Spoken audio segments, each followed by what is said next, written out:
Hoy da un honor estar aquí acompañar al colega minister Andy Cruz para un reconocimiento a nos mucho mujer de UC5.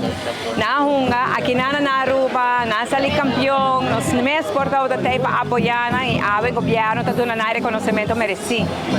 Durante il mio discorso mi ha parcheggiato con lo quale logra non solamente un titolo, un campionato, ma dimostra uno che Aruba por, conosco mucho mujer na por del fútbol, na dimostra também a força mental que vamos ter para ganhar competência na cena.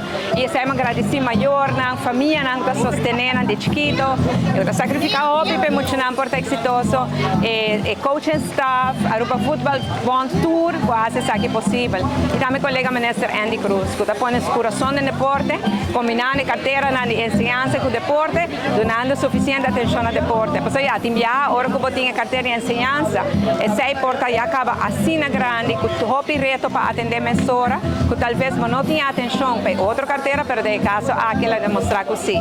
E que ela permite nós de Aruba por a que juega aqui na Aruba, pois que juega por a jugar na Aruba, esse é algo sumamente agradecido na colega Andy. Porque se não dá para inversão na classe no estadião, FIFA não permitiu que tome lugar na Aruba. Agora, os jovens, os urbanos, os muitos, cioè muito homem para jogar na Aruba mesmo. Esse é o nome, com o orgulho de portar parte do gabinete UEFA Cruz 2, que logra coisa grande para o deporte. Para bem na nos muitos, Deus bendiga a vós.